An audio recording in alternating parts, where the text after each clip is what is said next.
Hello students, आज हम engineering mechanics and strength of materials subject के ऊपर एक वर्कशॉप करने जा रहे हैं। और ये वर्कशॉप बहुत ही महत्वपूर्ण कैटेगरी में है, क्योंकि इस वर्कशॉप जो कि 2 घंटे के आसपास के समय की होगी, इसे करने के बाद आप इस सब्जेक्ट में 100% पास होने की स्थिति में आ जाएंगे। ये मेरा आपसे कमिटमेंट है। तो ये जो 2 घंटे हैं, इनमें अपनी कंसंट्रेशन को बनाए रखना है। और जिस प्रकार से हम आपको इस वर्कशॉप को कराएंगे, उसको बड़े कंसंट्रेशन के साथ समझना है।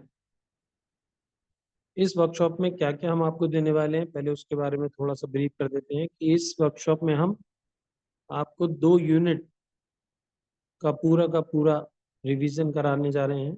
और जितनी भी 5 यूनिट हैं आपकी, उन 5 यूनिट के जो शॉर्ट क्वेश्चंस हैं, 2-2 नंबर वाले जो क्वेश्चंस हैं, 5 यूनिट के जो पिछले कुछ वर्षों में लगातार पूछे जा रहे हैं, वो सारे क्वेश्चन आज इस वर्कशॉप में कराएंगे। तो सबसे पहले 5 यूनिट के क्वेश्चंस करेंगे, फिर यूनिट 3 करेंगे, फिर यूनिट हम 5 पर पहुंच जाएंगे। तो यहाँ ये जो वर्कशॉप है, इसको यदि टोटल मार्क्स के द्वारा हम अगले 2 घंटे को देखें, तो अगले 2 घंटे में हम 38 मार्क्स का रिवीजन करने जा रहे हैं। और 38 मार्क्स कैसे बनेंगे कि 10 नंबर के शॉर्ट क्वेश्चंस आपको यहाँ से प्राप्त होंगे, और 2 यूनिट में से 14 नंबर्स के क्वेश्चन मिलेंगे। तो 14 इंटू 2 28 प्लस 10, कुल मिलाकर के आपको 35 से 38 नंबर का यहाँ से मिलने वाला है, जो कि पास कराने के लिए उपयुक्त नंबर है। और इसके अलावा भी सारे लेक्चर्स आप ले चुके हैं, तो बाकी उनसे भी आप अपना रिवीजन करते रहिए, आपके एग्जाम बहुत निकट है। चलिए शुरुआत करते हैं आज की वर्कशॉप की, जिसमें हम यूनिट नंबर 3 और यूनिट नंबर 5 को रिवाइज करेंगे, और यूनिट 1 से लेकर के यूनिट 5 तक के सारे शॉर्ट क्वेश्चंस को समझेंगे। तो शुरुआत करते हैं शॉर्ट क्वेश्चंस से, यूनिट 1 से यूनिट 5 तक के। सबसे पहला क्वेश्चन है, state the principle of transmissibility of the force. बल के स्थानांतरण का नियम। यदि ये लॉ ना होता तो हम बहुत सारे क्वेश्चंस को सॉल्व ना कर पाते। तो समझते हैं इस लॉ को। बेसिकली क्या लॉ है ये, कि हम किसी भी बल को, किसी भी फोर्स को उसकी क्रिया रेखा पर, क्रिया रेखा मतलब लाइन ऑफ एक्शन पर, कहीं पर भी स्थानांतरित कर सकते हैं, शिफ्ट कर सकते हैं, लेकिन बिना उसके मैग्नीट्यूड और उसकी डायरेक्शन को चेंज करे हुए। We can shift the force anywhere on the line of action of the force, but without changing the magnitude and the direction of the force. एक बार इस क्वेश्चन को थोड़ा सा घुमा फिरा करके पूछा गया कि write down the limitations of law of transmissibility. तो बेसिकली किसी भी लॉ की लिमिटेशंस क्या होती हैं, जहां पर भी बट लग जाए उस डेफिनेशन में या उस लॉ में, वो आपकी लिमिटेशंस होती हैं। तो जैसा कि अभी मैंने आपको इस क्वेश्चन में बताया कि we can shift the force anywhere on the line of action of the force, but, तो यही हमारी लिमिटेशन है, but without changing the magnitude and the direction of the force. तो आप यहाँ से, यदि ये एक बॉडी है जिसके ऊपर आपका ये एफ फोर्स काम कर रहा है, तो हम इस एफ फोर्स को इसकी क्रिया रेखा पर कहीं पर भी स्थानांतरित कर सकते हैं, लेकिन इसकी डायरेक्शन को और इसके मैग्नीट्यूड को बिना चेंज किए हुए। नेक्स्ट क्वेश्चन क्या कहता है, डिफाइन पॉइंट ऑफ कॉन्ट्राफ्लेक्शन। जब भी हम shear force diagram and bending moment diagram बनाते हैं, तो उन डायग्राम्स में यदि कोई ऐसा डायग्राम बन जाए कि ये आपका डायग्राम बना है, ऐसे बना, फिर ऐसे बना, फिर ऐसे हो गया, तो ये जो पॉइंट है बेंडिंग मोमेंट डायग्राम का, जहां पर बेंडिंग मोमेंट 0 होता है, या इसको आप इस प्रकार से समझ सकते हैं कि वो पॉइंट जिसके अबाउट बेंडिंग मोमेंट अपना साइन चेंज करता है, मतलब पॉजिटिव से नेगेटिव या नेगेटिव से पॉजिटिव, तो उस पॉइंट को हम पॉइंट ऑफ कॉन्ट्राफ्लेक्शन कहते हैं। Next question, explain free body diagram with example and what is the free body diagram. Basically free body diagram क्या है कि किसी बॉडी पर लगने वाले सारे के सारे अप्लाइड फोर्सेस और सारे के सारे नॉन अप्लाइड फोर्सेस, उन सभी फोर्सेस को उसकी सेंटर ऑफ ग्रेविटी पर रिप्रेजेंट करना, प्रदर्शित करना, इसी को हम फ्री बॉडी डायग्राम कहते हैं। यदि आप इस डायग्राम को देखें जिसमें एक बॉडी W वेट है उसका, वो सरफेस पर रखी हुई है, तो इस बॉडी का वेट जो है वो डाउनवर्ड काम करेगा W, और सरफेस के द्वारा बॉडी पर एक रिएक्शन काम करेगी जिसे हम R से डिनोट कर रहे हैं, और हमने इन सभी फोर्सेस को उसकी सेंटर ऑफ ग्रेविटी पर रिप्रेजेंट कर दिया, तो इसे कहते हैं हम बॉडी का फ्री बॉडी डायग्राम। शब्दों में यदि देखा जाए तो इसको क्या लिखेंगे कि बॉडी में consist of more than one element and support each element और support can be isolated from the rest of the system by properly incorporating the effect of forces. The diagram of the isolated system, जिसको हमने अलग किया है मतलब body का, और a portion of the body along with the net force of effect of force is known as free body diagram. आप इसे जो डेफिनेशन हमने बताई है उसको भी एलोबरेट करके लिख सकते हैं। The representation of all the applied and non-applied forces at the center of gravity of the body is known as free body diagram of that body. चलिए बढ़ते हैं नेक्स्ट क्वेश्चन पर, जिसे define polar moment of inertia. हमारे पास moment of inertia आई बराबर, यदि area moment of inertia की बात करते हैं तो ए के स्क्वायर, जहां पर के को हम रेडियस ऑफ जायरेशन कहते हैं, या ए इंटू डिस्टेंस का स्क्वायर। अब यदि हम एक्स एक्सिस के अबाउट मोमेंट ऑफ इनर्शिया निकालते हैं, ये आपकी बॉडी है, ये इसका एरिया है, ये एक्स एक्सिस है, तो आई एक्स एक्स बराबर, और इसके सेंट्रॉइड से एक्स एक्सिस की दूरी जो है वो वाई बार है, तो आई एक्स एक्स बराबर कितना होगा, एरिया इंटू वाई बार का स्क्वायर। और ऐसे ही यदि ये डिस्टेंस एक्स बार है तो आई वाई वाई कितना होगा, एरिया इंटू एक्स बार का square.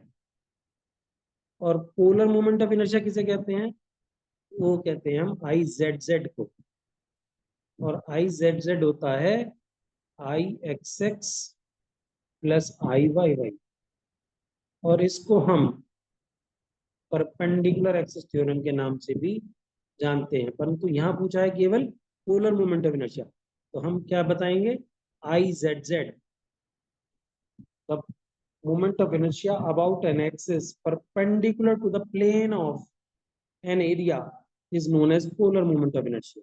What does it mean?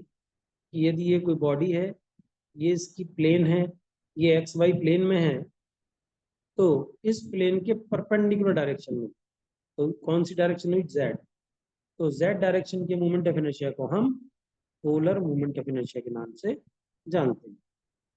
चलिए बढ़ते हैं नेक्स्ट क्वेश्चन पे। रेडियस ऑफ जायरेशन, अभी आपको बताया था कि मोमेंट ऑफ इनर्शिया आई बराबर ए के स्क्वायर, तो यहाँ पर के जो है वो रेडियस ऑफ जायरेशन है, और इसकी डेफिनेशन क्या बनेगी, the radius of gyration is the distance which is when squared and multiplied by area gives the moment of inertia of the body. So this is about radius of gyration.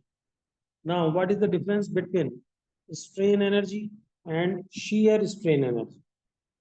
जो shear strain energy है that is caused by normal stress, मतलब जो हमारा body है, यदि हम एक figure की बात करें, ये बॉडी है हमारी, तो इस क्रॉस सेक्शन एरिया के परपेंडिकुलर जो फोर्स लगाएंगे तो उसकी वजह से स्ट्रेस डेवलप होगी। तो इस फोर्स की वजह से जो स्ट्रेस डेवलप होगी, उसकी वजह से जो स्ट्रेन एनर्जी डेवलप होगी, उसको कहते हैं हम स्ट्रेन एनर्जी। लेकिन यदि हम इसके पैरेलल फोर्स लगा दें, सरफेस के पैरेलल, तो बॉडी में जो होगा वो डिफॉर्मेशन होगा शेप में इसकी, ऐसे हो जाएगा। तो ये जो डिफॉर्मेशन होगा शियर फोर्स लगाने की वजह से, तो इसकी वजह से जो स्ट्रेन एनर्जी डेवलप होगी that is called as shear strain energy. और ये हमने पॉइंट नंबर 2 को डिस्कस करा। और अभी आपने देखा कि नॉर्मल जो फोर्स की वजह से जो स्ट्रेस डेवलप होती है, उसकी वजह से स्ट्रेन एनर्जी डेवलप हो रही है। तो उसकी वजह से क्या चेंज होता है? Size, right. और शियर स्ट्रेन में क्या हो रहा था? वो एंगुलर डिफॉर्मेशन हो रहा था, तो उसमें उसकी शेप चेंज हो जाती है।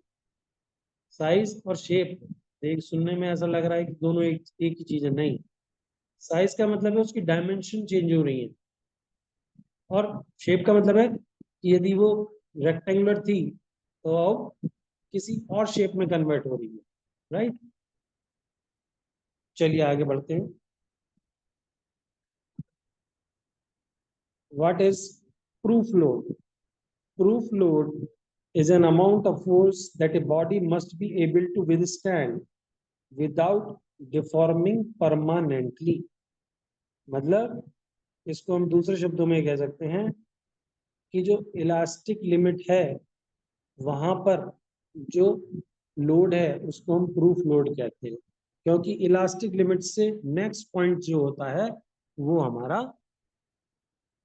परमानेंट डिफॉर्मेशन का पॉइंट होता है। क्योंकि इलास्टिक लिमिट के बाद यदि हम लोड लगाते हैं तो बॉडी अपनी पुरानी अवस्था में नहीं आती है, उसके अंदर कुछ ना कुछ परमानेंट डिफॉर्मेशन हो जाता है। And the next question is, if the shear stress tau is induced in the shaft due to torque T, then what will be the value of maximum normal stress induced in the shaft? So students, ये आपको formula याद रखना पड़ेगा। Maximum normal stress का formula sigma बराबर sigma b by 2 under root of sigma b square upon 4 plus tau square, जहां पर sigma b है बैंडिंग स्ट्रेस और टाउ जो है वो आपका शियर स्ट्रेस है। तो रिमेंबर दिस फॉर्मूला, और ये फॉर्मूला आपको न्यूमेरिकल में भी काम आ सकता है। नेक्स्ट क्वेश्चन है आपका, why are stress called tensor? देखिए टेंसर में और वेक्टर में एक अंतर है। बेसिकली टेंसर जो है वो वेक्टर की एक फॉर्म है। हमने बचपन से पढ़ रहे हैं, हम 9th क्लास में तो हमने इसके बारे में जानकारी ले ली थी कि स्केलर क्वांटिटीज वो होती हैं जिनमें मैग्नीट्यूड होता है, डायरेक्शन नहीं होती। अब आती है बात कि जिसमें डायरेक्शन भी होती है वो वेक्टर क्वांटिटी होती है। अब उसमें भी यदि 1D 2D 3D को हम कंसीडर करें तो हम 3 डायमेंशनल जो स्ट्रेसेस होती हैं, तीनों डायरेक्शन में काम करने वाली, उन्हें हम टेंसर कहते हैं। तो इसीलिए stresses are called tensor because they can produce strain in all 3 direction. क्योंकि जब तीनों डायरेक्शन में स्ट्रेस डेवलप होगी तो स्ट्रेन तो ऑटोमेटिकली डेवलप होगी। तो इसीलिए हम इसको टेंसर कहते हैं। Next question, differentiate between the terms section modulus and flexural rigidity. जो सेक्शन मॉडुलस है उसे हम Z से डिनोट करते हैं। पॉइंट नंबर 2 को देखिए, सेक्शन मॉडुलस को हम Z से डिनोट करते हैं और Z बराबर होता है I upon Y maximum, where I is the moment of inertia and Y is the maximum distance of section from neutral axis on either side. मतलब किसी भी एक साइड पर न्यूट्रल एक्सिस से जो मैक्सिमम डिस्टेंस होती है किसी भी सेक्शन की, तो उसे हम वाई मैक्स कहते हैं। और फ्लेक्सुरल रिजिडिटी क्या होता है? It is the product of elastic modulus मतलब E and moment of inertia I, मतलब ई आई को एक साथ प्रोडक्ट के रूप में लिख दें तो उसे हम फ्लेक्सुरल रिजिडिटी कहते हैं। अब यहीं से जो पॉइंट नंबर 2 है उसी से पॉइंट नंबर 1 बना है। Section modulus is defined as the ratio of moment of inertia of a section about the neutral axis to the distance of the outermost layer from the neutral axis. जो चीज अभी आपको फॉर्मूले में बताई गई वही ऊपर वर्ड्स में लिख दी गई है। एंड द फ्लेक्सुरल रिजिडिटी, जो चीज नीचे अभी प्रोडक्ट में बताई है वही आपको ऊपर कि product EI is an index of the bending strength of an element is called flexural rigidity. Next is how differential equation of elastic curve is used to find the slope and the deflection of the beam. Basically सबसे पहले ये समझिए कि elastic curve equation होती कौन सी है। तो जिन students ने लास्ट क्लास अटेंड करी होगी उन्हें पता होगा कि m बराबर EI d² अपॉन dx², ये हमारी इलास्टिक कर्व की इक्वेशन होती है। अब यदि हम इस इक्वेशन को, ये वैल्यू हमें किसी भी पर्टिकुलर बीम के लिए निकालनी पड़ेगी, मतलब मोमेंट तो हमें निकालना पड़ेगा और वो इस इक्वेशन में रख देंगे। अब इसका पहला इंटीग्रेशन करेंगे तो राइट हैंड साइड में ये जो वैल्यू है d² ये dy/dx हो जाएगा। तो उस इक्वेशन से हम स्लोप निकाल सकते हैं और जो वो इक्वेशन आएगी dy/dx वाली उसका एक बार और इंटीग्रेशन कर देंगे तो हमें y की टर्म्स में वैल्यू आ जाएगी और y को कहते हैं हम डिफ्लेक्शन। तो हम पहला इंटीग्रेशन करेंगे तो स्लोप मिल जाएगा और दूसरा इंटीग्रेशन करेंगे तो डिफ्लेक्शन आ जाएगा जिसे हम y से डिनोट करते हैं। Next question is what are the types and basic function of spring. देखिए स्प्रिंग की टाइप आपकी स्क्रीन पर लिखी हुई है, helical, leaf, torsion spring, circular spring, Belleville spring and flat spring. Basically ये तो टाइप है, आपको याद रखनी है, लेकिन फंक्शन स्प्रिंग का क्या होता है ये आप नॉर्मल भाषा में भी जानते हैं कि टू एब्जॉर्ब द शॉक्स और इम्पैक्ट लोडिंग, जो शॉक्स आते हैं उनको एब्जॉर्ब करने में काम में आती है। To measure the force as in spring balance, spring balance जो होता है उसमें फोर्स मेजर हो जाता है। जैसे ही आप कोई चीज उसमें, जैसे आपके घरों में सिलेंडर देने के लिए आते हैं तो आप कहते हैं भैया वेट करा दीजिए, तो उसके पास स्प्रिंग बैलेंस होता है, तो जैसे ही वो उसको हैंग करता है तो वहां पर उसकी वैल्यू आ जाती है। And the third one to store energy as in clock spring, मतलब जो एनर्जी को एब्जॉर्ब करने के काम में भी आती है। Next question is what is the difference in analysis of closed end open coiled spring. देखिए दोनों में क्या अंतर है एनालिसिस के पॉइंट ऑफ व्यू से। जो क्लोज कॉइल स्प्रिंग होती हैं उन्हें हम टॉर्शनल स्प्रिंग के नाम से भी जानते हैं और ओपन कॉइल को हम कंप्रेशन स्प्रिंग के नाम से जानते हैं।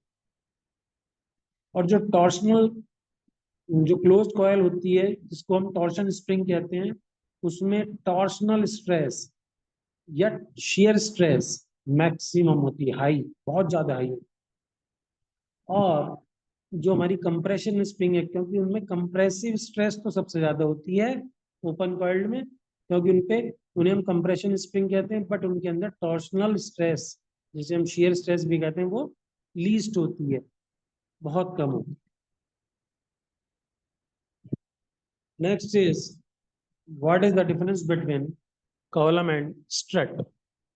कॉलम क्या है? एक वर्टिकल मेंबर है जिसको हमने एक्सियली कंप्रेसिव लोड अप्लाई किया है। स्ट्रट कोई आवश्यक नहीं है कि वो वर्टिकल ही हो, वर्टिकल का मतलब हॉरिजॉन्टल के साथ 90 डिग्री, तो उसे हम कहेंगे कॉलम।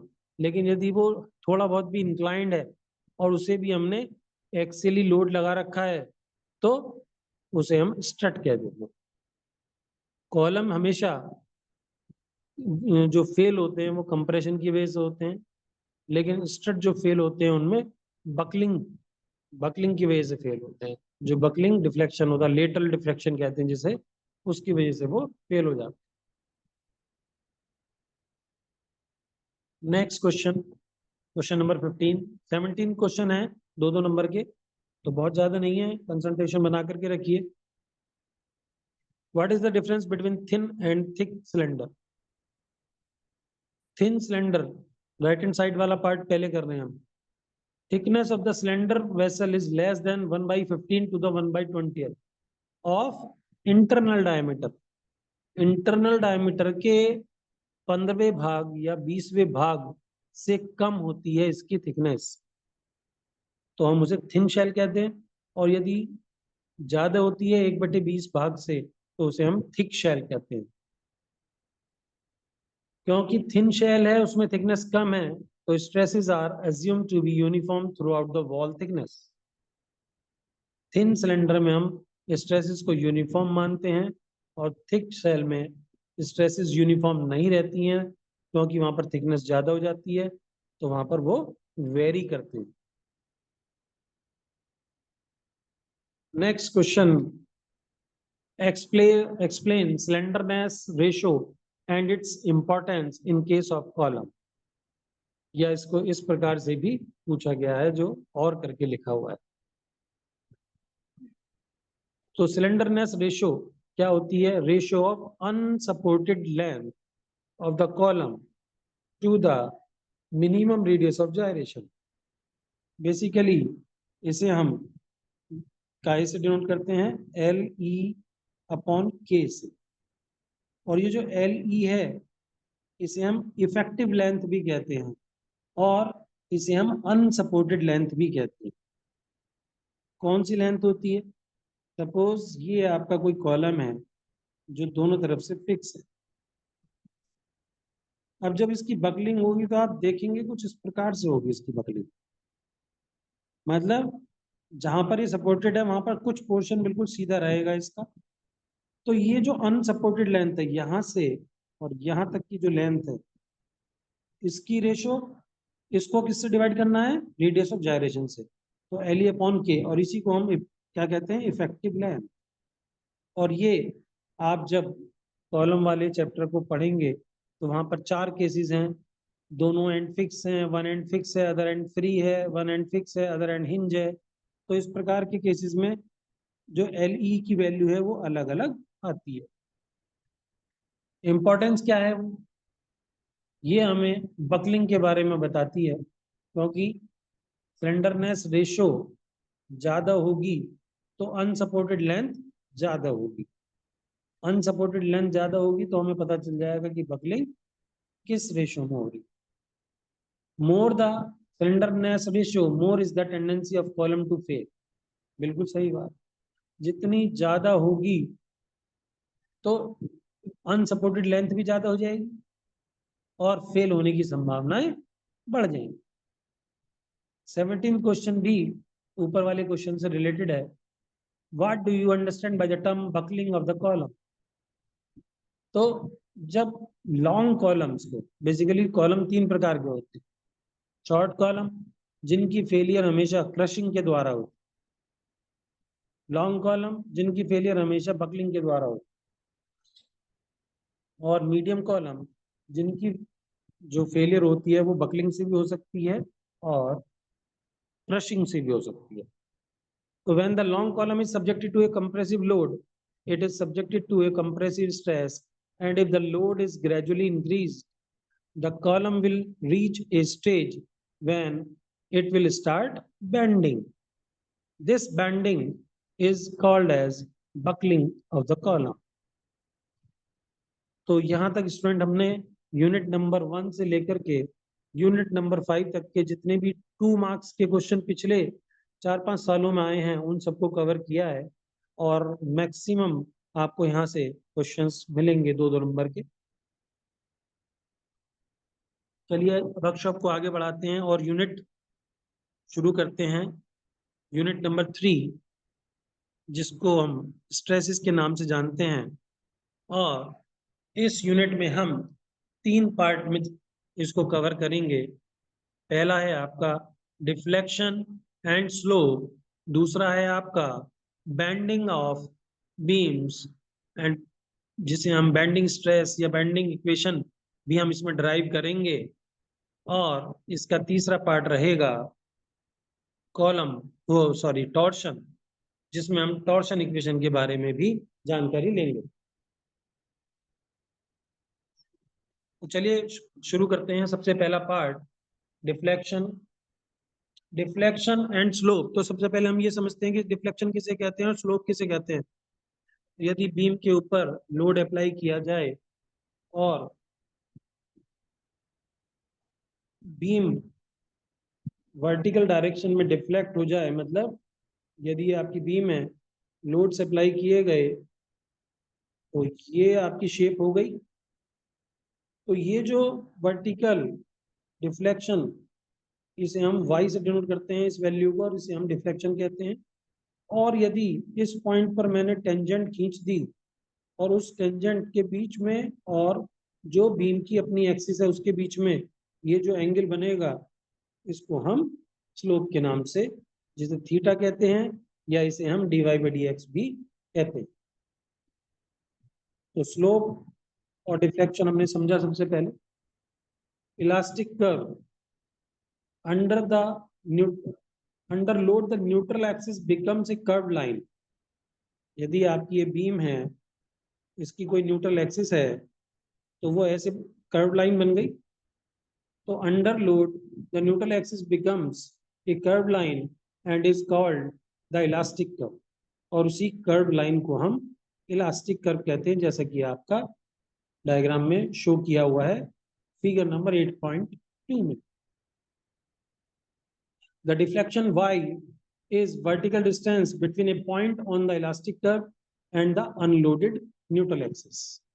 ये जो आपकी अनलोडेड न्यूट्रल एक्सिस है और ये जो आपका इलास्टिक कर्व है, इसमें दो बिंदुओं के बीच की दूरी को हम डिफ्लेक्शन कहते हैं।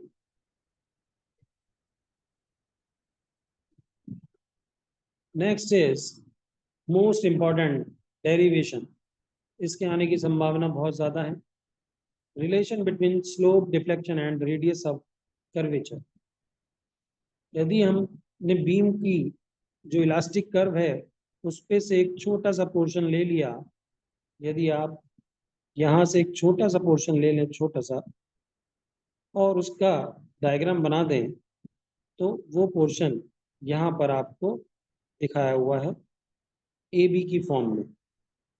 और इस ए बी के द्वारा, क्योंकि ये कर्व बन चुका है, तो इसका कहीं ना कहीं सेंटर होगा, जिसको हमने सी से डिनोट किया है, और ये एंगल डी अल्फा मान लिया है, क्योंकि ए पॉइंट पर जब आप टेंजेंट खींचेंगे तो उसको हम एक्स एक्सिस के साथ में उसने अल्फा एंगल बनाया है, और यदि बी पॉइंट पर खींचेंगे तो ये एंगल कुछ बढ़ जाएगा।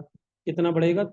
उतना ही बढ़ेगा जितना इस छोटे से पोर्शन पर सेंटर के द्वारा सबटेंड किया गया एंगल है, तो अल्फा प्लस डी अल्फा। और यदि आप बी पॉइंट से परपेंडिकुलर डाल देंगे और ए पॉइंट से हॉरिजॉन्टल लाइन खींचेंगे, तो जो डिस्टेंस है वो dx और dy हमने एज्यूम कर ली। यदि आप एंगल ए सी बी, जिसको हमने डी अल्फा माना है, तो एक छोटा सा फॉर्मूला 9th क्लास में पढ़ा था आपने, आर्क बराबर एंगल इंटू रेडियस। तो उस फॉर्मूले की मदद से हमने ये वाली इक्वेशन लिख दी। तो ds जो कि आर्क है, आर्क बराबर एंगल, और रेडियस क्या है? सी से लेकर के ए तक की या बी तक की दूरी, जिसे हमने आर माना है। तो यहाँ से आर बराबर ds अपॉन डी अल्फा, और क्योंकि बहुत ही छोटा पोर्शन है तो ds को हम dx के बराबर एज्यूम कर सकते हैं। तो ds की जगह पर हमने dx लिख लिया, तो dx अपॉन डी अल्फा बराबर आपका आर आ गया। या इसको रिवर्स लिख देंगे तो D alpha upon d x बराबर 1 अपॉन आर। ये हमारी इक्वेशन नंबर 1 तैयार हो गई। और यदि हम नेक्स्ट पेज पर इक्वेशन को देखेंगे, तो हम ये जो छोटा सा डायग्राम है जो dy और dx वाला है और इसका ट्राइंगल बना लेंगे तो ट्राइंगल कुछ ऐसा बनेगा। ये एंगल आपका अल्फा होगा, ये आपका dy और ये आपका dx। तो हम tan अल्फा बराबर dy अपॉन dx लिख सकते हैं।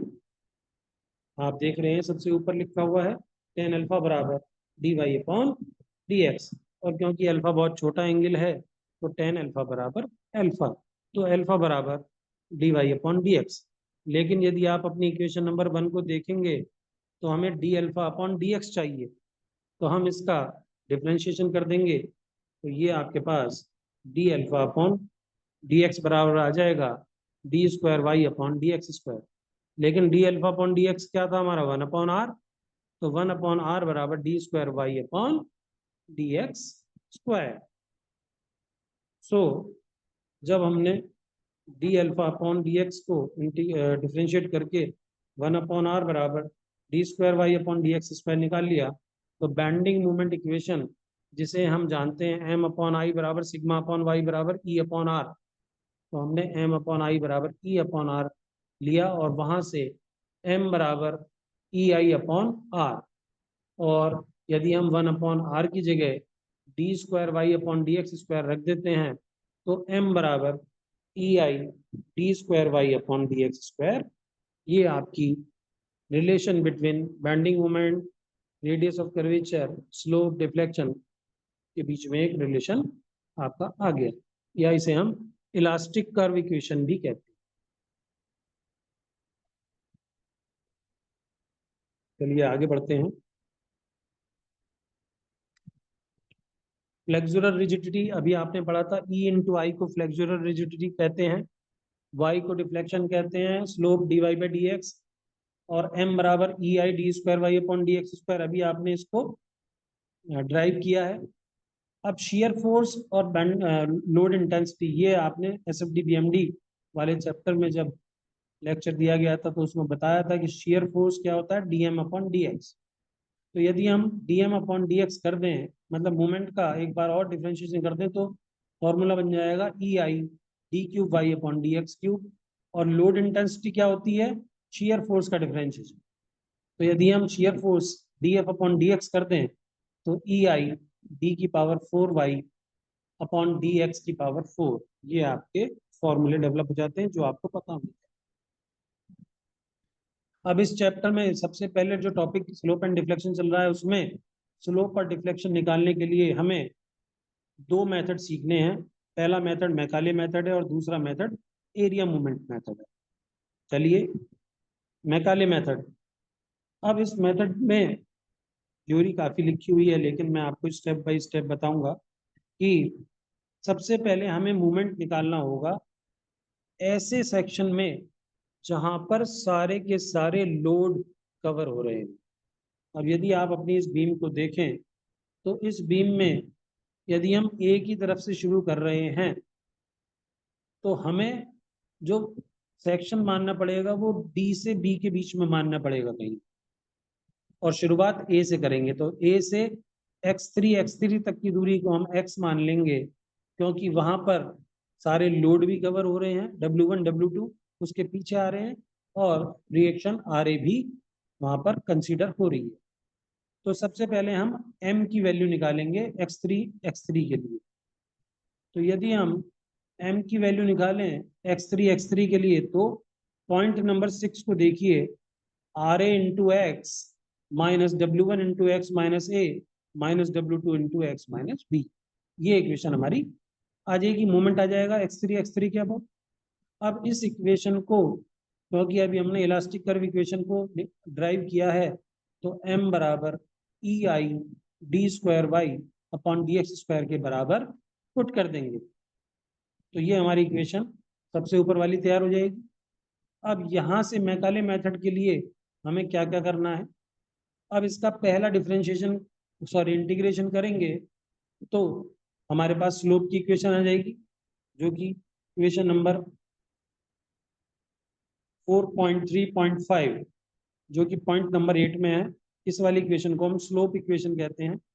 बस अंतर क्या है कि मैकाले मेथड में जब हम इंटीग्रेशन करेंगे तो जो कांस्टेंट ऑफ इंटीग्रेशन है वो पहली टर्म के जस्ट बाद आएगा, मतलब आर ए वाली टर्म के जस्ट बाद ये आपने कांस्टेंट ऑफ इंटीग्रेशन लिख दिया।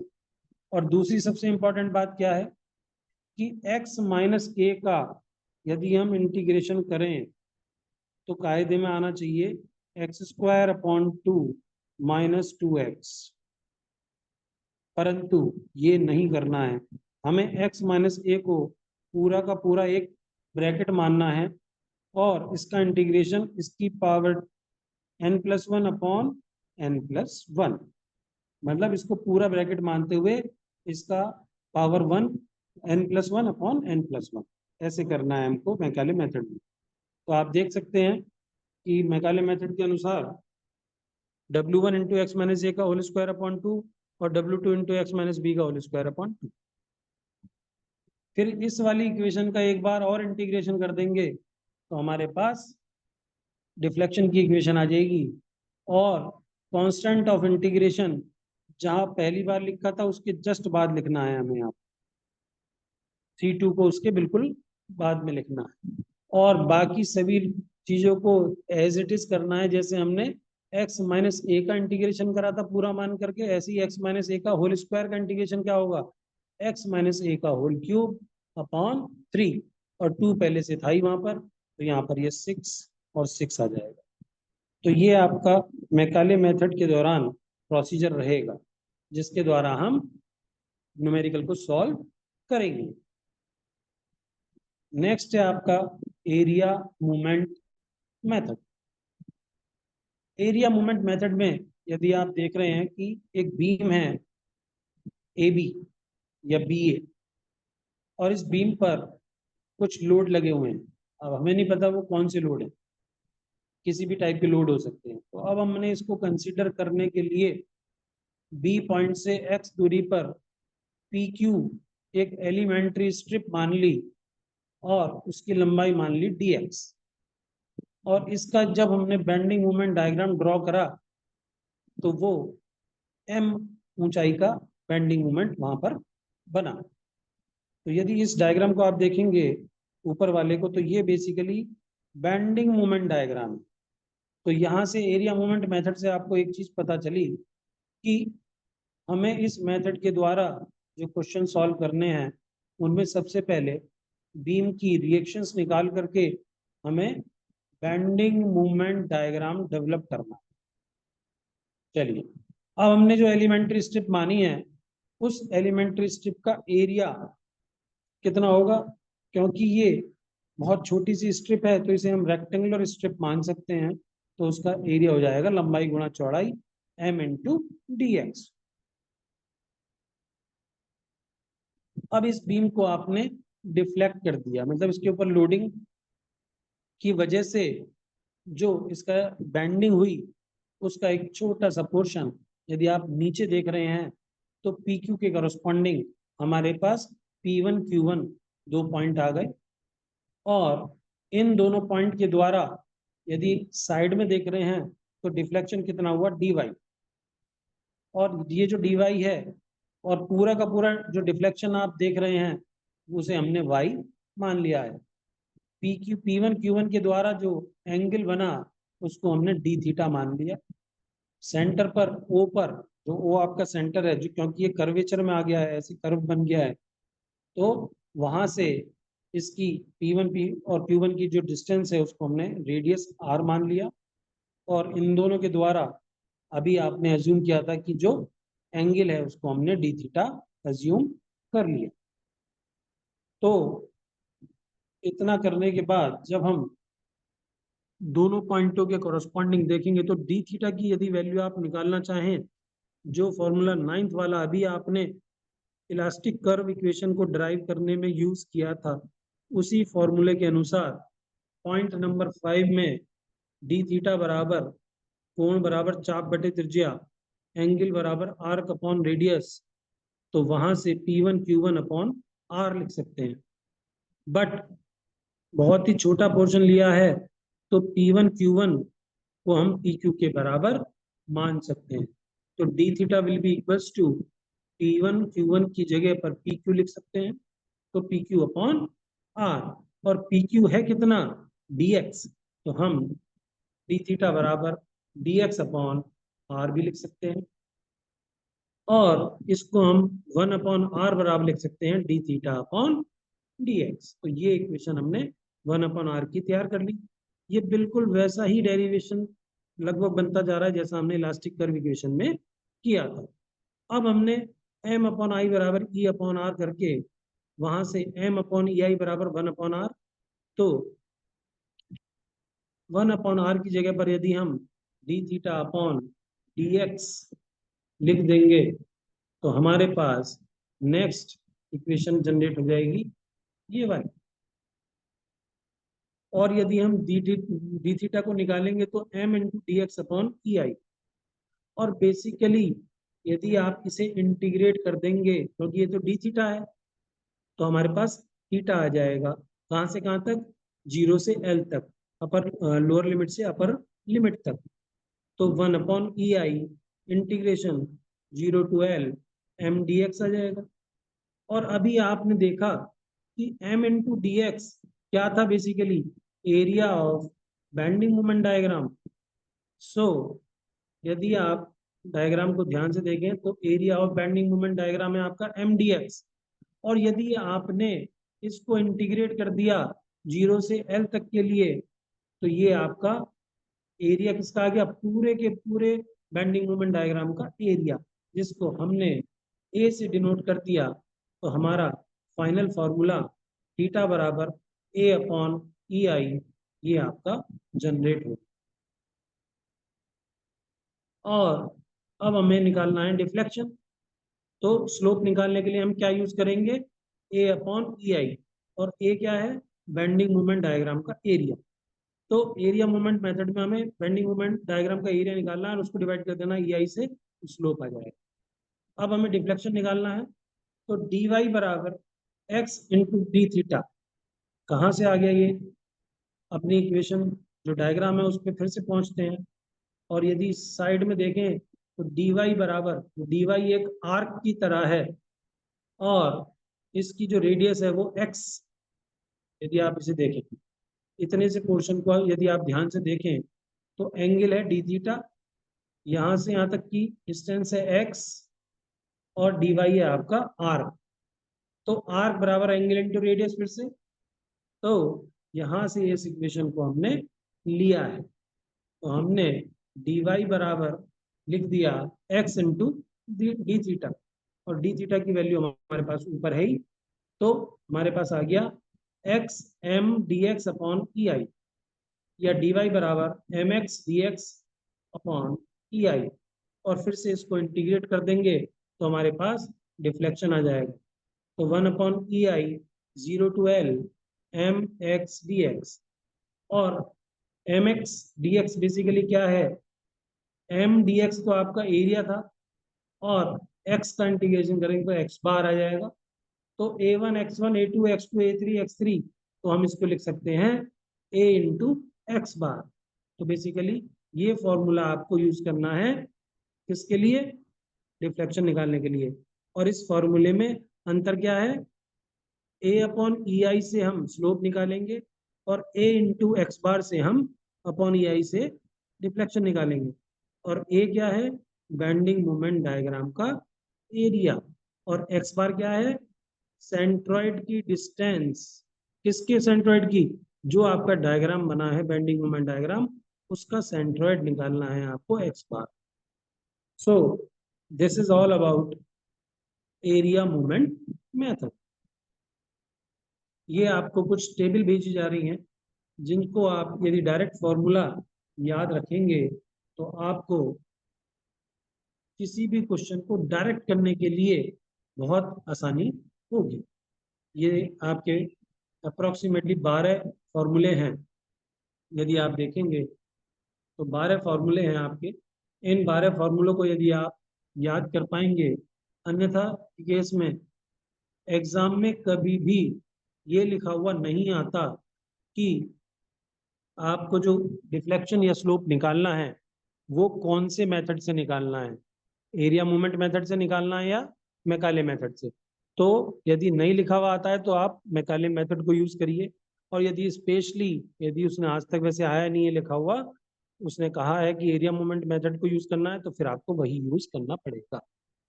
चलिए बढ़ते हैं नेक्स्ट टॉपिक पर, जिसका नाम है bending of beam. Bending of beam, यदि आपकी बैंडिंग बीम की जो बैंडिंग हो रही है, सपोज ये आपके दो लोड लगे हुए हैं, W W, L L L distance है, ये आपकी रिएक्शंस हैं, इनकी वैल्यू भी डब्ल्यू डब्ल्यू आ जाएगी। इसका जो डायग्राम बनाएंगे, शियर फोर्स डायग्राम, वो कुछ ऐसा बनेगा।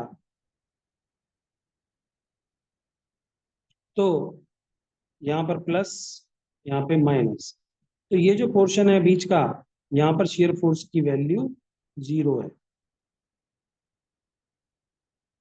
और यदि हम इसका डायग्राम बेंडिंग मोमेंट का बनाएंगे इसी के लिए, तो इसका डायग्राम कुछ ऐसा बनेगा। तो यदि आप किसी पोर्शन को देखेंगे जहां पर आपका शियर फोर्स 0 होता है, तो वहां पे बेंडिंग मोमेंट कांस्टेंट है, बेंडिंग मोमेंट की वैल्यू कांस्टेंट है। तो ये दोनों बातें किस लिए बताई गई हैं? क्योंकि बेंडिंग जो होती है वो दो प्रकार की होती है, एक होती है प्योर बेंडिंग और एक होती है ऑर्डिनरी बेंडिंग। प्योर बेंडिंग के केस में बीम के कुछ पोर्शन पर शियर फोर्स की वैल्यू 0 है और बेंडिंग मोमेंट आपका कांस्टेंट है, तो ऐसी बेंडिंग को हम प्योर बेंडिंग कहते हैं। और यदि ऐसा नहीं हो रहा है तो उसे हम ऑर्डिनरी बेंडिंग कह देते हैं। Bending is of two types, one is ordinary and second is pure. हमारे कोर्स में है प्योर बेंडिंग। अब हमें इस चैप्टर में बेंडिंग इक्वेशन को ड्राइव करना है, जो अभी आपने पीछे भी यूज करी है, एम अपॉन आई बराबर सिग्मा अपॉन वाई बराबर ई अपॉन आर। लेकिन किसी भी डेरिवेशन को करने से पहले हमें कुछ अजम्पशन मान करके चलनी पड़ती हैं, कि जैसे, और ये 2 नंबर में पूछा जा सकता है क्वेश्चन, कि material of the beam is perfectly homogeneous through out, कि बीम का जो मटेरियल है वो होमोजीनियस होना चाहिए। होमोजीनियस का मतलब है उसका मॉडुलस ऑफ इलास्टिसिटी या उसके जो मॉडुलस हैं वो हर डायरेक्शन में हर पॉइंट पर सेम होने चाहिए। नेक्स्ट इज, जो स्ट्रेस है वो प्रोपोर्शनल टू स्ट्रेन होनी चाहिए। क्या मतलब? कि ये ओबे करता है हुक्स लॉ को। तीसरा पॉइंट पहले वाले पॉइंट का ही थोड़ा सा एलोबरेटेड किया हुआ है, कि modulus of elasticity is same for the fibre of the beam under compression और टेंशन। मतलब ई की वैल्यू समान रहेगी चाहे कोई भी पोर्शन टेंशन में हो या कंप्रेशन में। चौथा पॉइंट बहुत ही इंपॉर्टेंट है, इसके बिना इस डेरिवेशन को कर पाना संभव नहीं है। The transverse section of the beam which is plane before bending will remain plane after the bending. जो सेक्शन ट्रांसवर्स सेक्शन जो पहले बैंडिंग से पहले प्लेन थे, उनको बाद में भी प्लेन मानेंगे। थोड़ा बहुत उनमें कर्वेचर आ जाता है, लेकिन हम अज्यूम करेंगे कि वो प्लेन ही है। नंबर 5, नो रिजल्टेंट पुश और पुल। जो क्रॉस सेक्शन है बीम का, उस पर कोई भी एक्स्ट्रा फोर्स काम नहीं कर रहा है, कोई भी रिजल्टेंट फोर्स 0 है। The loads are applied in the plane of bending, बिना उनके बैंडिंग होगी नहीं। Transverse section of the beam is symmetrical about a line passing through the centre of gravity of the in the plane of bending. जो centre of gravity है cross section की, उसके about जो है वो सिमेट्रिकल होगा। And the radius of curvature of the beam before bending is very large. Yes, जब तक बैंडिंग नहीं हुई है तो वो एक स्ट्रेट लाइन है, और स्ट्रेट लाइन का क्या मतलब है? रेडियस ऑफ कर्वेचर इनफाइनाइट है। तो ये आपकी 8 अजम्पशन थी जिनको आपने याद रखना है, और ये 2 नंबर में पूछी जा सकती हैं, कि 3, 4 या 5 लिख दीजिए, या जब डिराइव करने के लिए आएगी इक्वेशन तो वहां पर आपको ये लिखना पड़ेगा। चलिए बढ़ते हैं, कुछ टर्म सीखते हैं पहले डेरिवेशन से। 3 टर्म बहुत इंपॉर्टेंट है, neutral layer, neutral axis and neutral surface. आप यदि डायग्राम को देख रहे हैं तो बिफोर बैंडिंग में जितनी भी आपकी लेयर्स हैं ए सी ई एफ बी डी, सबकी वैल्यू जो है वो x है, उनकी लंबाई जो है वो x है। अब जब आपने इसके ऊपर लोड अप्लाई करा यहां से, तो ये कंप्रेस हो जाएगी ऊपर वाली, और नीचे वाली टेंसाइल हो जाएगी। लेकिन इसमें एक लेयर ऐसी रहेगी कि जो बेंडिंग से पहले भी उसकी लंबाई x थी और बेंडिंग के बाद भी x ही होगी, और उस लेयर को हम न्यूट्रल लेयर कहते हैं, और उस फाइबर को हम न्यूट्रल फाइबर कहते हैं। और आप देख रहे हैं कि जो ई डैश एफ डैश है उसकी लंबाई x है, और उसके ऊपर की लंबाइयां कम हो रही हैं 0.9 0.8, और उसके ई डैश एफ डैश के नीचे की जो लंबाइयां हैं वो बढ़ रही हैं 1.1x 1.2x। इसका मतलब नीचे वाला पोर्शन टेंशन में है और ऊपर वाला पोर्शन कंप्रेशन में है। अब आप न्यूट्रल एक्सिस और न्यूट्रल सरफेस को समझेंगे। इसके लिए एक डायग्राम आपको दिखा रहा हूं। यदि आप इस डायग्राम को देखेंगे कि अभी आपने न्यूट्रल फाइबर को देखा, ये आपका न्यूट्रल फाइबर है, तो ये एक ही फाइबर से पूरी बीम तो बनी हुई नहीं होगी, तो ये जो बहुत सारे फाइबर और होंगे, इनके द्वारा एक न्यूट्रल सरफेस जनरेट हो जाएगा। मतलब बहुत सारे फाइबर जो कि न्यूट्रल फाइबर की कैटेगरी में, मतलब जिनकी लंबाई में कोई परिवर्तन नहीं आया, उन सब के द्वारा जो सरफेस जनरेट होता है उसे हम न्यूट्रल सरफेस कहते हैं। और ये सरफेस को यदि आगे बढ़ा दिया जाए, तो जो ये क्रॉस सेक्शन है आपका, ये जो साइड में नजर आ रहा है, और ये सरफेस जब आगे जाकर के इसको इंटरसेक्ट करेगा, तो उस एक्सिस को हम न्यूट्रल एक्सिस कहते हैं। तो neutral axis is basically what? It is the line of intersection of neutral surface with the plane of cross section. तो ये आपकी न्यूट्रल एक्सिस हो गई। तो ये दोनों डेफिनेशन बड़ी इंपॉर्टेंट डेफिनेशंस हैं और आपको याद रखनी है। चलिए आगे बढ़ते हैं।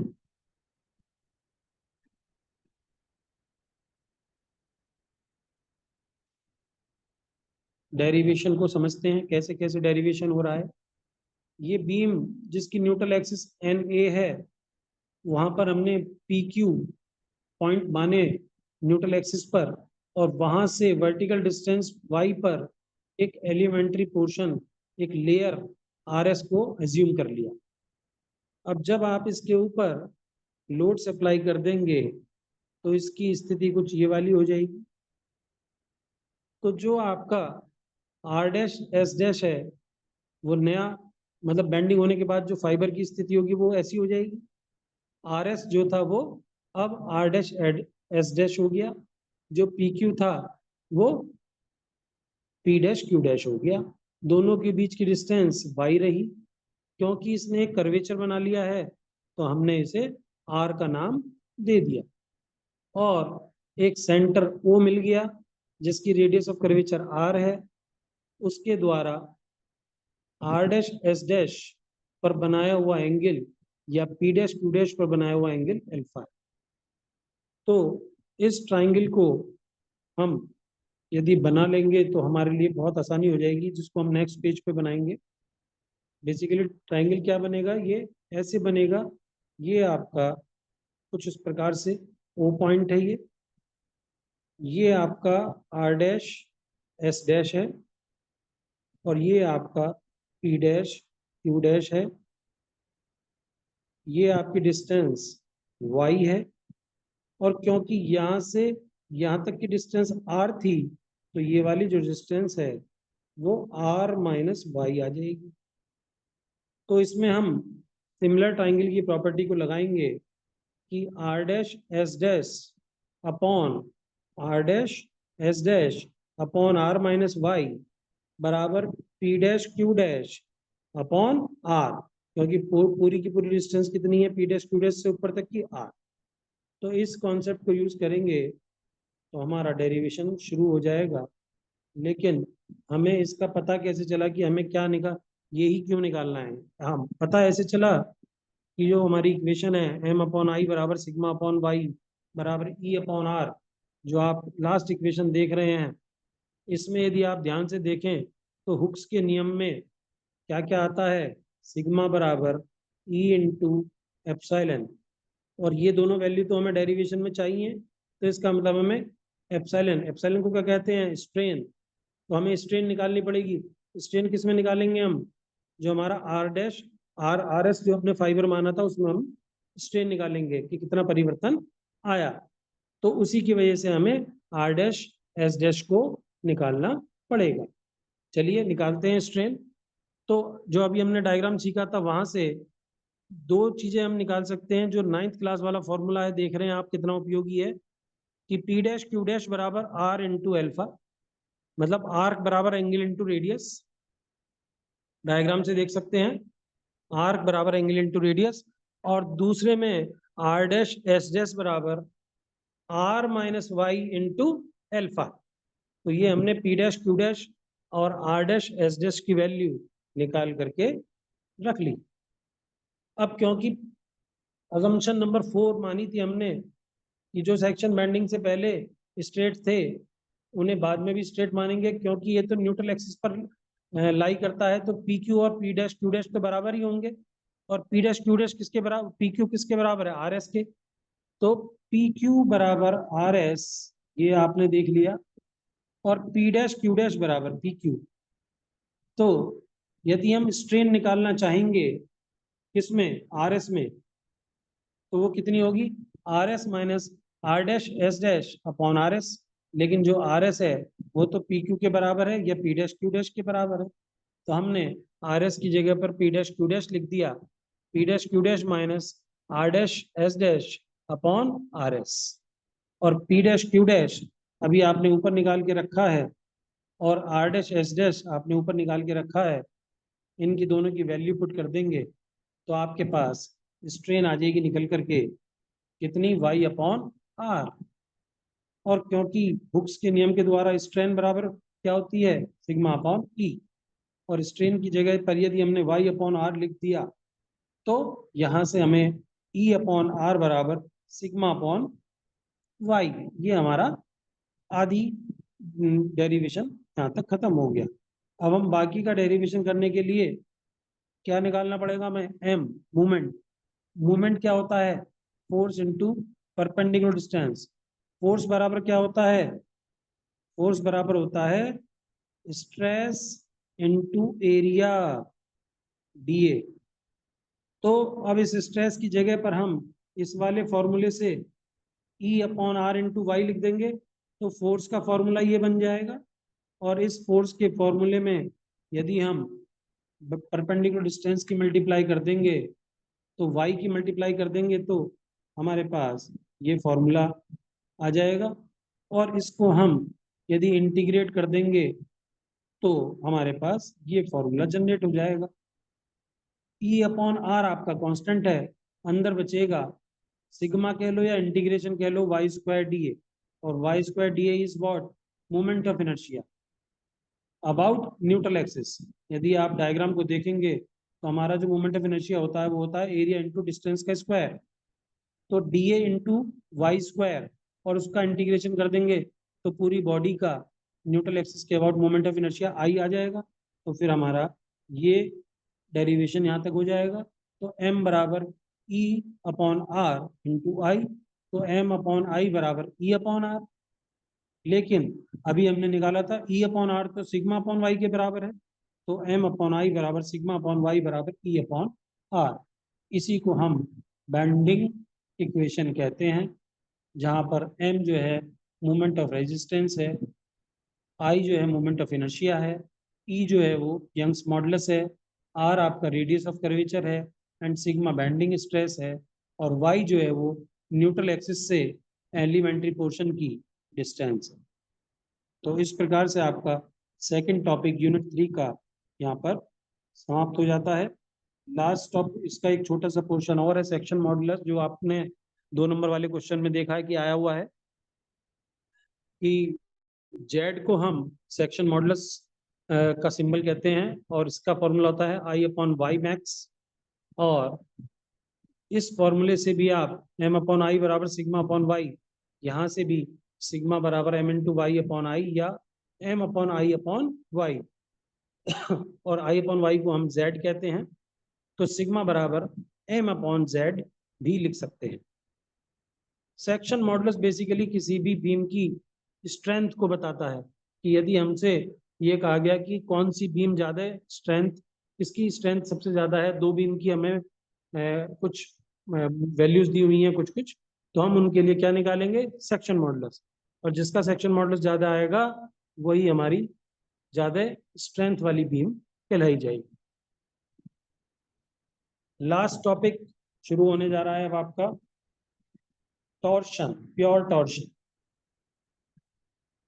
तो इस टॉपिक को में भी हमें क्या करना है कि टॉर्शन इक्वेशन को निकालना है। प्योर टॉर्शन किसे कहते हैं, जैसे कि आपने बैंडिंग, प्योर बैंडिंग समझी, वैसे ही प्योर टॉर्शन किसे कहते हैं।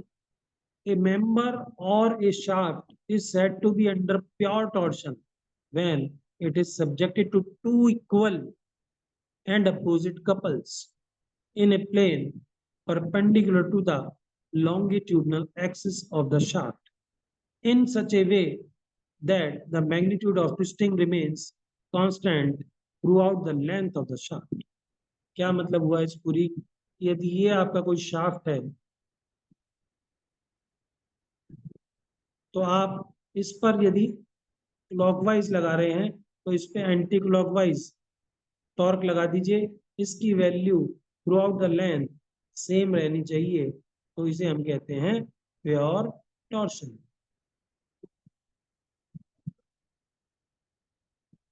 जैसा कि डायग्राम में आपको दिखाया गया है कि जो आपका शाफ्ट है उस पे टॉर्क P इंटू डी के बराबर है, और राइट हैंड साइड पर भी आप देख रहे हैं torque anti clockwise P into D के बराबर है। अब जब हमने इस पे ट्विस्टिंग मूवमेंट लगा दिया या टॉर्क लगा दिया, तो जो इस पर आपको दिखाई दे रहा है कि इसकी सरफेस पर जो ट्विस्टिंग हुई, यदि उसे साइड से देखेंगे तो बी पॉइंट बी डैश पे पहुंच गया। यहां पर देखेंगे यदि आप, तो बी पॉइंट बी डैश पे पहुंच गया, और उसकी वजह से जो ए पॉइंट है यहाँ पर उसने फाई एंगल जनरेट करा इसकी सरफेस पर। लेकिन यदि हम इस साइड में देखेंगे, इसके क्रॉस सेक्शन पे देखेंगे, तो यहाँ पर बी और बी डैश के द्वारा सेंटर पर बनाया हुआ एंगल उसे हम थीटा कहते हैं, और इसे हम एंगल ऑफ ट्विस्ट भी कहते हैं कि यदि हमने किसी भी शाफ्ट को उस पर टॉर्क अप्लाई किया तो उसका बी पॉइंट बी डैश पे पहुंच गया, तो जो हमें साइड व्यू में नजर आ रहा है थीटा, उसे हम एंगल ऑफ ट्विस्ट कहते हैं, और जो उसकी सरफेस पर एंगल नजर आ रहा है फाई, उसे हम शेयर स्ट्रेन कहते हैं। चलिए समझते हैं पूरी टर्मिनोलॉजी को। तो एल क्या है, whole length of the shaft, मतलब होल लेंथ का मतलब है बेरिंग टू बेरिंग, क्योंकि ये शाफ्ट दो बेरिंग में लगा हुआ होगा, तो बेरिंग के सेंटर से बेरिंग के सेंटर तक की लेंथ को हम एल मानते हैं। पी जो है वो horizontal eccentric tensile shear load है। टीएसएल का मतलब है टेंसाइल शियर लोड, जो आपकी इस डायग्राम में नजर आ रहा है, जिसे हमने पी के नाम से बताया है। पी इसेंट्रिक, इसेंट्रिक का मतलब वो उसकी सेंटर ऑफ ग्रेविटी पे काम नहीं कर रहा है। टेंसाइल का मतलब खींच रहा है, बाहर की तरफ है एरो, और शियर का मतलब सरफेस के पैरेलल काम कर रहा है, जो शाफ्ट है उसकी सरफेस के पैरेलल काम कर रहा है। थीटा फाई जो है वो शियर एंगल है, थीटा जो है वो एंगल ऑफ ट्विस्ट है। अब यदि theta dash angle of twist of A cross section is located at a distance of L from the fixed end,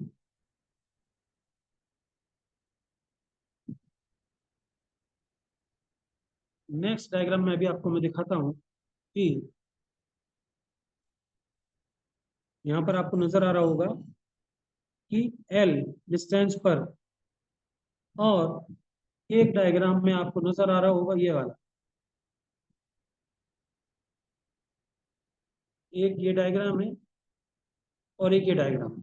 तो यहाँ पर थीटा एल के रेस्पेक्ट में और फाई के रेस्पेक्ट में आर, ये दोनों चीजें हमें कंपेयर करनी है। देखिए कैसे कंपेयर करेंगे इसको हम, पहले सारी चीजों को समझ लेते हैं। तो ये जितने भी हमने theta dash, phi dash, shear angle of a line which is located at a distance of r from the center of the shaft। यदि आप डायग्राम में देखेंगे तो फाई तो ए पॉइंट के द्वारा बी बी डैश पर बनाया हुआ एंगल फाई है, लेकिन वो आर डिस्टेंस पर है, ओ से आर डिस्टेंस पर ए पॉइंट है। लेकिन यदि हम ओ से R distance, small R distance, जो सी पॉइंट आपको नजर आ रहा होगा इसमें डायग्राम में, ये वाला पॉइंट जिसको हमने यहाँ पर सी पॉइंट से डिनोट किया है, तो उसके द्वारा यहाँ पर डी डी डैश पर बनाया हुआ एंगल जो है वो है फाई। तो आप देखेंगे कि इसकी वजह से फाई और फाई डैश, तो फाई की वैल्यू ज्यादा है, फाई डैश की वैल्यू कम है, तो phi dash is less than phi, but theta is equals to theta one. यदि आप यहाँ पर देखोगे तो थीटा और थीटा वन बराबर है। इसका मतलब जो आपका फाई है वो रेडियस पर डिपेंड करता है। इसका मतलब शेयर स्ट्रेन जो है, जो शेयर एंगल है बेसिकली, वो आपका रेडियस पर डिपेंड कर रहा है। इसी प्रकार यदि आप आगे देखेंगे कि यदि हम एल डिस्टेंस की दूरी पर ले रहे थे, तो ओ से एल पर एंगल था आपका थीटा। मतलब ये जो आपने ओ पॉइंट लिया और यहाँ पर ओ डैश पॉइंट लिया ओ वन, तो ये डिस्टेंस कितनी थी, एल। अब यदि हमने इस डिस्टेंस को कम कर दिया तो इसकी वैल्यू कम हो गई थीटा की, तो थीटा डैश जो है वो छोटा हो गया। और यदि थीटा डैश छोटा हो गया लेंथ की वजह से, तो इसका मतलब थीटा डैश जो है वो लेंथ पे डिपेंड करता है। तो हमें यहाँ से दो चीजें पता लगी, जो फाई है वो रेडियस पे डिपेंड करता है, और थीटा डैश जो है वो, थीटा जो है वो लेंथ पे डिपेंड करता है। तो यदि आप ऊपर देखेंगे तो shear strain phi gamma dash बराबर फाई डैश, और फाई डैश किस पे डिपेंड करता है, आर पे। तो phi dash is directly proportional to gamma dash, gamma dash directly proportional to R. और इसी प्रकार से हम लिख सकते हैं कि phi X, phi Y, phi Z बराबर फाई, जब रेडियस इक्वल है। लेकिन लेंथ अलग अलग होगी, तो जो सबसे छोटी लेंथ होगी उसके लिए थीटा की वैल्यू सबसे कम होगी। ऐसे ही यदि लेंथ सेम है, नीचे वाले डायग्राम को यदि आप इक्वेशन को देखेंगे कि लेंथ सेम है, तो थीटा की वैल्यू कांस्टेंट रहेगी, लेकिन फाई की वैल्यू चेंज हो जाएगी यदि रेडियस को हम वेरी कर रहे हैं। तो दोनों चीजों का परिवर्तन आपने यहाँ पर देखा।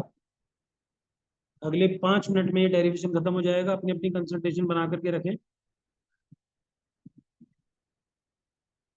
अब यदि हम इसका साइड व्यू देखें, तो जो मैक्सिमम आउटर फाइबर है वहां पर मैक्सिमम स्ट्रेस होगी टाउ मैक्स, जिसे हम टी अपॉन जेड पी के नाम से भी जानते हैं। टी अपॉन आई बराबर टाउ अपॉन वाई बराबर ई अपॉन आर, या टाउ अपॉन जेड पी, वहां से हम लिख सकते हैं।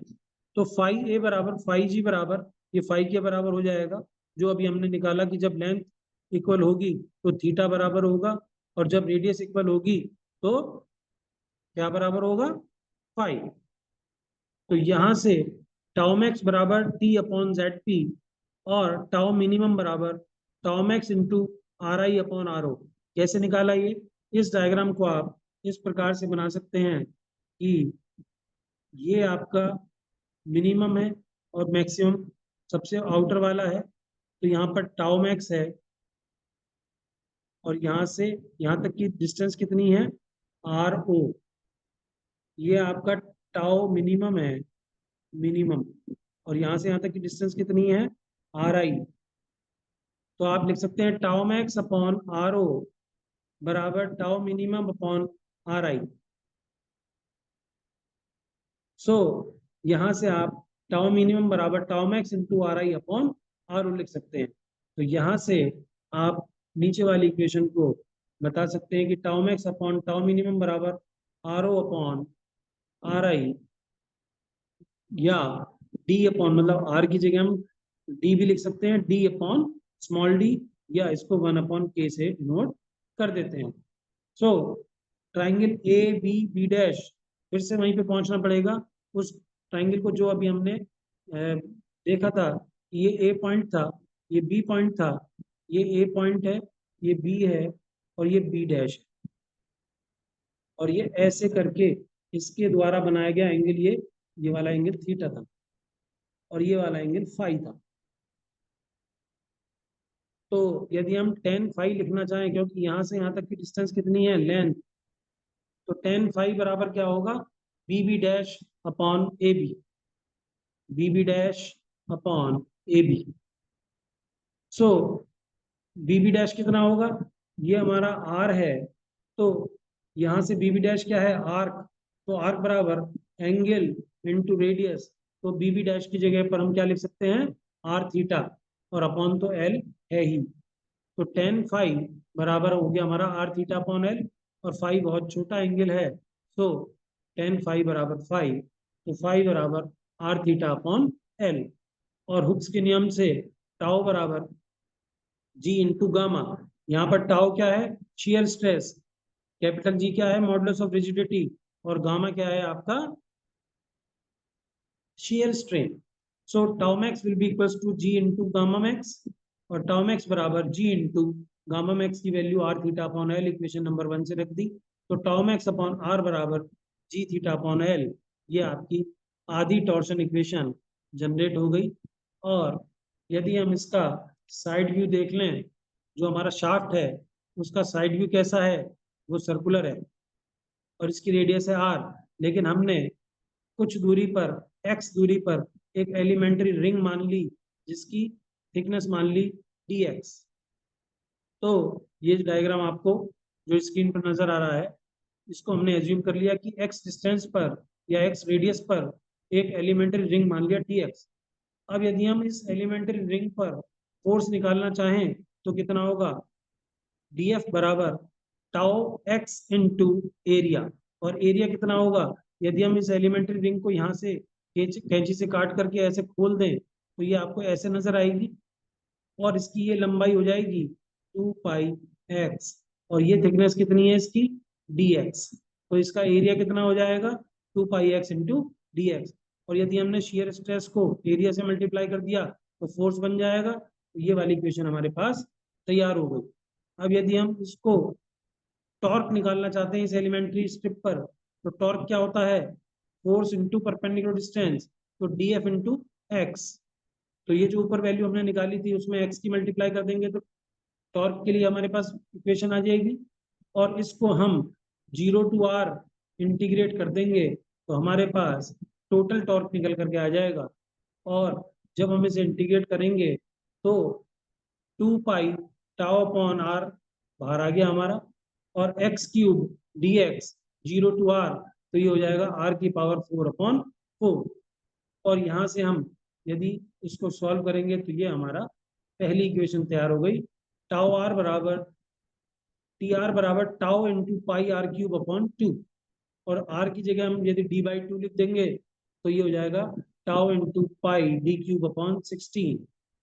तो यहाँ से हमारा T pi R upon are की पावर 4/2 भी लिख सकते हैं हम इसको, और इसको हम पोलर मोमेंट ऑफ इनर्शिया के नाम से जानते हैं जे। तो इसको हम लिख सकते हैं टाउ अपॉन आर इंटू जे।